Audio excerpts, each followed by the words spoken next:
Hello students, welcome back to our YouTube channel.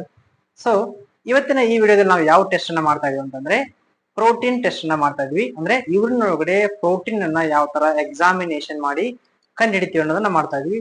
So protein ಅನ್ನು ನಾವು basically urine ಒಳಗಡೆ ಎರಡು ಮೆಥಡ್ ಇಂದ ಮಾಡ್ತೀವಿ. ಸೊ ಎರಡು ಮೆಥಡ್ ಗಳು ಯಾವ್ಯಾವಪ್ಪ ಅಂತಂದ್ರೆ ಮೊದಲನೇದು heat and acetic acid method ಅಂತ ಕರಿತೀವಿ ನಾವು. ಎರಡನೇದು ಯಾವ್ದಪ್ಪ ಅಂತಂದ್ರೆ ಸಲ್ಫೋಸಾಲಿಸಿಲಿಕ್ ಆಸಿಡ್ ಮೆಥಡ್ ಅಂತ ಕರಿತೀವಿ. ಇವೆರಡು ಮೆಥಡ್ ಗಳಿಂದ ನಾವು ಯೂರಿನ್ ಒಳಗಡೆ ಪ್ರೋಟೀನ್ ಟೆಸ್ಟ್ ನ ಮಾಡ್ತೀವಿ. ಸೊ ಮೋಸ್ಟ್ ಕಾಮನ್ ಲ್ಯಾಬ್ ಒಳಗಡೆ ಯೂಸ್ ಮಾಡುವಂತಹ ರ್ಯಾಪಿಡ್ ಪ್ರೋಟೀನ್ ಟೆಸ್ಟ್ ಯಾವ್ದಪ್ಪ ಅಂತಂದ್ರ ಸಲ್ಫೋಸಾಲಿಸಿಲಿಕ್ ಆಸಿಡ್ ಮೆಥಡ್. ಆ ಒಂದು ಸಲ್ಫೋಸಾಲಿಸಿಲಿಕ್ ಆಸಿಡ್ ಮೆಥಡ್ ಅನ್ನ ಇವತ್ತು ನಾವು ಪ್ರೊಸೀಜರ್ ನ ಮಾಡ್ತಾ ಇದೀವಿ. ಸೊ ಹಾಗಾಗಿ ಒಂದು ಸಲ್ಫೋಸಾಲಿಸಿಲಿಕ್ ಆಸಿಡ್ ಮೆಥಡಿನ ಪ್ರೊಸೀಜರ್ ಮಾಡ್ಲಿಕ್ಕೆ ಯಾವ್ಯಾವ ರಿಕ್ವೈರ್ಮೆಂಟ್ ಗಳನ್ನ ನಾವು ಯೂಸ್ ಮಾಡ್ತೀವಿ ಅಂತ ಹೇಳಿ ಈಗ ನಿಮ್ಗೆ ಹೇಳ್ಕೊಡ್ತೀನಿ. ಸೊ ಮೊದಲಿಗೆ ನಾವು ರಿಕ್ವೈರ್ಮೆಂಟ್ ಒಳಗಡೆ ಯೂಸ್ ಮಾಡುವಂತಹ ರಿಕ್ವೈರ್ಮೆಂಟ್ ಯಾವಪ್ಪ ಅಂದ್ರ ರಿಯೇಜೆಂಟ್. ಸೊ ಯಾವ್ದಪ್ಪ ಅಂದ್ರ ಸಲ್ಫೋಸಾಲಿಸಿಲಿಕ್ ಆಸಿಡ್ 20% ಇರುವಂತಹ ರಿಯೇಜೆಂಟ್ ನಾವು ಈ ಒಂದು ಟೆಸ್ಟ್ ಮಾಡ್ಲಿಕ್ಕೆ ಯೂಸ್ ಮಾಡ್ತೀವಿ ಕಾಣ್ತಾ ಇದೆಯಲ್ಲ. ಸೊ ಇದು sulfosalicylic acid reagent. Okay, solution. So ಅದಾದ್ಮೇಲೆ ಇಲ್ಲಿ ನಾವು ಯೂಸ್ ಮಾಡಿದ್ರಪ್ಪ ಅಂದ್ರ ಡ್ರಾಪರ್ ಕೂಡ ಇಲ್ಲಿ ನಾವು ಯೂಸ್ ಮಾಡಿದ್ವಿ. ನಾವು ಫ್ಯಾಸ್ಟರ್ ಪಿಪೆಟ್ ಅಂತ ಕರಿತೀವಿ, ಆಮೇಲೆ ಡ್ರಾಪರ್ ಅಂತಾನು ಕೂಡ ಕರಿತೀವಿ. ಸೊ ನೆಕ್ಸ್ಟ್ ಯೂಸ್ ಮಾಡುವಂತ ರಿಕ್ವೈರ್ಮೆಂಟ್ ಯಾವಪ್ಪ ಅಂದ್ರ ಸ್ಮಾಲ್ ಟೆಸ್ಟ್ ಟ್ಯೂಬ್. ಸೊ ಇದು ನಾವು ಪ್ಲಾಸ್ಟಿಕ್ ದಾದ್ರೂ ಯೂಸ್ ಮಾಡಬಹುದು, ಆಮೇಲೆ ಗ್ಲಾಸ್ ದಾದ್ರೂ ಯೂಸ್ ಮಾಡಬಹುದು. ಒಂದು ಸ್ಮಾಲ್ ಟೆಸ್ಟ್ ಟ್ಯೂಬ್ ನ ಯೂಸ್ ಮಾಡ್ತೀವಿ. ಸೊ ನೆಕ್ಸ್ಟ್ ಇವಾಗ ಸ್ಯಾಂಪಲ್ ಅಂತ ಕೇಳಿದಾಗ ನಾವು ಯೂರಿನ್ ಒಳಗಡೆ ಪ್ರೋಟೀನ್ ಟೆಸ್ಟ್ ಮಾಡ್ಬೇಕಾದ್ರೆ ಸೊ ಯೂರಿನ್ ಸ್ಯಾಂಪಲ್ ನಾವು ಇಲ್ಲಿ ಯೂಸ್ ಮಾಡ್ತೀವಿ. ಸ್ಯಾಂಪಲ್ ಅಂತ ನಾವು ಸೊ ಒಂದು ಪೇಷಂಟ್ ಕಡೆ ಯಾವ ಪೇಷಂಟ್ ಅನ್ನ ನಾವು ಯೂರಿನ್ ಟೆಸ್ಟ್ ಮಾಡ್ತಾ ಇರ್ತೀವಲ್ಲ, ಸೊ ಆ ಪೇಷಂಟ್ ಅಂತ ಯೂರಿನ್ ಅಂತ ಕಲೆಕ್ಷನ್ ತರಿಸ್ಬೇಕಾಗ್ತದೆ. ಸೊ ಅದಾದ್ಮೇಲೆ ನೆಕ್ಸ್ಟ್ ನಾವೀಗ ಈ ಪ್ರೋಟೀನ್ ಟೆಸ್ಟ್ ಪ್ರೊಸೀಜರ್ ನೋಡೋಣ ಒನ್ ಬೈ ಒನ್ ಸ್ಟೆಪ್ ಆಗಿ. ಸೊ ಮೊದಲಿಗೆ ಏನ್ ಮಾಡ್ಬೇಕಂದ್ರೆ ಈ ಒಂದು ಪ್ರೊಸೀಜರ್ ಒಳಗಡೆ ಆ ಒಂದು ಸ್ಮಾಲ್ ಟೆಸ್ಟ್ ಟ್ಯೂಬ್ ನ ತಗೋಬೇಕಾಗ್ತದೆ. ಆ ಸ್ಮಾಲ್ ಟೆಸ್ಟ್ ಟ್ಯೂಬ್ಗೆ 3/4 ಪಾರ್ಟ್ ಯೂರಿನ್ ಹಾಕೋಬೇಕು ಮೊದಲಿಗೆ. ಓಕೆ, ಸೊ ಡ್ರಾಪರ್ ಹೆಲ್ಪ್ ಮುಖಾಂತರ ಯೂರಿನ್ ಅನ್ನ ನಾವು ಒಂದು ಟೆಸ್ಟ್ ಟ್ಯೂಬ್ಗೆ ಹಾಕೋಬೇಕು. ಓಕೆ, ನೋಡ್ರಿ ಈ ತರ ಯೂರಿನ್ ಹಾಕೋಬೇಕಾಗ್ತದೆ. ಸೊ ನಾವಿಲ್ಲಿ ಮೋಸ್ಟ್ ಇಂಪಾರ್ಟೆಂಟ್ ಆಗಿ ಒಂದು ವಿಷಯಕ್ಕೆ ಒತ್ತು ಕೊಡ್ಬೇಕಾಗ್ತದ. ಅಂದ್ರ ಏನಪ್ಪಾ ಅಂದ್ರ ಯೂರಿನ್ ನಾವು ಪ್ರೋಟೀನ್ ಟೆಸ್ಟ್ ಮಾಡ್ಬೇಕಾದ್ರೆ ಅದ್ರ ಅಪಿರಿಯನ್ಸ್ ನಮಗೆ ಮುಖ್ಯ ಆಗ್ತದೆ.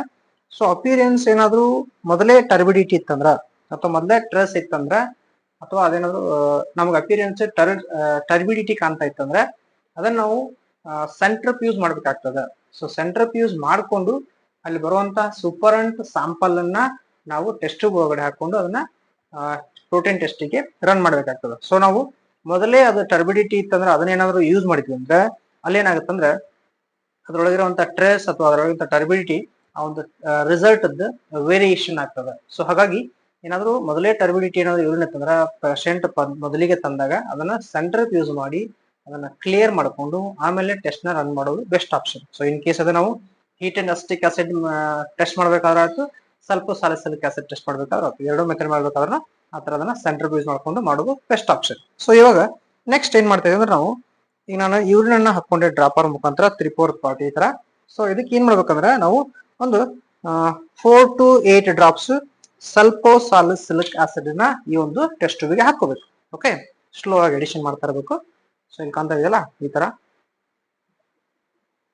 ಸೊ ಈ ತರ ಹಾಕೊಂಡು ಇದನ್ನ ಟಿಲ್ಟ್ ಮಾಡ್ಬೇಕು. ಟಿಲ್ಟ್ ಅಂದ್ರೆ ಇದನ್ನ ತರ ಟಿಲ್ಟ್ ಮಾಡ್ತಾ ಇದನ್ನ ಮಿಕ್ಸ್ ಆಗ್ಲಿಕ್ಕೆ ಬಿಡ್ಬೇಕು. ಸೊ ಅದಾದ್ಮೇಲೆ ಇದನ್ನ ನಾವು 5 ನಿಮಿಷ ವೇಟ್ ಮಾಡ್ಬೇಕಾಗ್ತದೆ, ಇನ್ಕ್ಯುಬೇಷನ್ ಮಾಡ್ಬೇಕಾಗ್ತದೆ ಇದನ್ನ.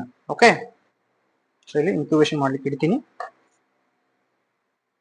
ಸೊ ಇವಾಗ 5 ನಿಮಿಷ ನಾವು ಇದನ್ನ ಇನ್ಕ್ಯುಬೇಷನ್ ಮಾಡಬೇಕಾಗ್ತದೆ. ಓಕೆ ಸ್ಟೂಡೆಂಟ್ಸ್, ಸೊ ಈಗ 5 ನಿಮಿಷ ಆದ್ಮೇಲೆ ಇದನ್ನ ಇನ್ಕ್ಯುಬೇಷನ್ ಮಾಡಿದ್ಮೇಲೆ ಇದನ್ನ ಅಬ್ಸರ್ವೇಷನ್ ಮಾಡ್ಬೇಕಾಗ್ತದೆ. ಸೊ ನಾವಿಲ್ಲಿ ಅಬ್ಸರ್ವೇಷನ್ ಮಾಡಿರೋ ಪ್ರಕಾರ ಈ ಸ್ಯಾಂಪಲ್ ರಿಸಲ್ಟ್ ಅಂದ್ರೆ ಅಬ್ಸರ್ವೇಷನ್ ಟ್ರೇಸ್ ಇದೆ ಅಂದ್ರೆ ಸ್ಲೈಟ್ಲಿ ಅಥವಾ ವೀಕ್ಲಿ ಇದರೊಳಗಡೆ ಟರ್ಬಿಡಿಟಿ ಕಾಣ್ತಾ ಇದೆ ಅಂದ್ರೆ ಸ್ಟ್ರೆಸ್ ಅಂತ ಕರಿತೀವಿ ನಾವು.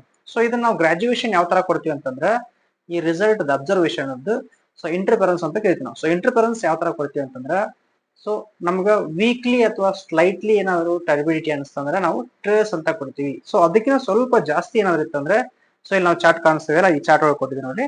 ಸೊ ಇದ್ರೊಳಗಡೆ ಮೊದಲನೇದು ಯಾವಪ್ಪ ಅಂದ್ರೆ ಟ್ರೇಸ್ ಕಾಣ್ತಾ ಇದೆಯಲ್ಲ ಸ್ಲೈಟ್ಲಿ ಟರ್ಬಿಡಿಟಿ, ಆಮೇಲೆ ಒಂದ್ ಸ್ವಲ್ಪ ಅದಕ್ಕಿಂತ ಜಾಸ್ತಿ ಇತ್ತಂದ್ರೆ 1+ ಅಂತ ಕೊಡ್ತೀವಿ, ಪ್ರೋಟೀನ್ 1+% ಅಂತ ಕೊಡ್ತೀವಿ. ಆಮೇಲೆ ಅದಕ್ಕಿಂತ ಸ್ವಲ್ಪ ಜಾಸ್ತಿ ಇತ್ತಂದ್ರೆ 2+ ಕೊಡ್ತೀವಿ, ಅದಕ್ಕಿಂತ ಜಾಸ್ತಿ ಇತ್ತಂದ್ರೆ 3+ ಅಂತ ಕೊಡ್ತೀವಿ, ಅದಕ್ಕಿಂತ ಸ್ವಲ್ಪ ಮಿಲ್ಕಿ ಇತ್ತಂದ್ರೆ 4+ ಕೊಡ್ತೀವಿ. ಸೊ ಈ ತರ ನಾವು ಅದನ್ನ ಗ್ರಾಜುಯೇಷನ್ ಪ್ರಕಾರ ಅದು ಒಂದು ಅದರ ಒಂದು ಅಪಿರಿಯನ್ಸ್ ಯಾವ ತರ ಇರ್ತದೆ ಅಥವಾ ಅದು ಯಾವ ತರ ರಿಯಾಕ್ಷನ್ ಆಗಿರ್ತದೆ ಯೂರಿನ್ ಜೊತೆ ಪ್ರೋಟೀನ್.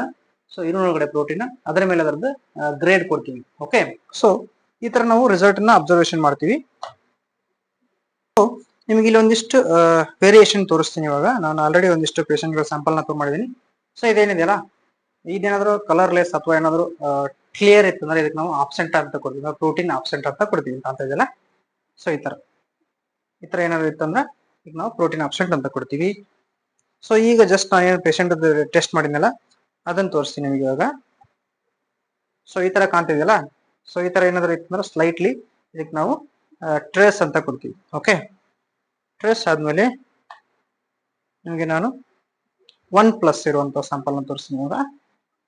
ಸೊ ಇಲ್ಲಿ ಕ್ಲಿಯರ್ ಆಗಿ ಕಾಣ್ತಾ ಇಲ್ಲ ನಿಮ್ಗೆ. ಸೊ ಈ ತರ 1+ ಇರೋ ಸ್ಯಾಂಪಲ್ ನ ಈ ತರ ಇರುತ್ತೆ. ಓಕೆ, ಸೊ ಅದಾದ್ಮೇಲೆ ನಿಮಗೆ ಇಲ್ಲಿ 2+ ಇರೋದಿದೆ. ಸೊ ಇದು ಸೆಟಲ್ ಡೌನ್ ಆಗಿದೆ, ಬಟ್ ಇದೇ 2+ ಇದ್ರೆ ಈ ತರ ಇರ್ತದೆ. Okay, so these are the variation. So ನಾವು ಇದನ್ನ ಈ ತರ ಡಿಟರ್ಮಿನೇಷನ್ ಮಾಡ್ತೀವಿ. ಸೊ ನಿಮಗೆ ಇಲ್ಲೊಂದು ಚಾರ್ಟ್ ಹಾಕಿದ್ನಲ್ಲ ಹಿಂದೆ. ಸೊ ಈಗ ಹಾಕ್ತೀನಿ, ಈ ಚಾರ್ಟ್ ಪ್ರಕಾರ ನಾವು ಅಬ್ಸರ್ವೇಷನ್ ನ ಗ್ರೇಡ್ ಕೊಡ್ತಾ ಹೋಗ್ತೀವಿ, ಇಂಟರ್ಫರೆನ್ಸ್ ಕೊಡ್ತಾ ಹೋಗ್ತೀವಿ. ಸೊ ಸ್ಟೂಡೆಂಟ್ಸ್, ಇದಾಗಿತ್ತು ಪ್ರೊಸೀಜರ್, ಆಮೇಲೆ ಅದರ ಅಬ್ಸರ್ವೇಷನ್, ಆಮೇಲೆ requirement of protein by the sulfosalicic acid method. So thank you for watching this video and please do subscribe our channel. Thank you.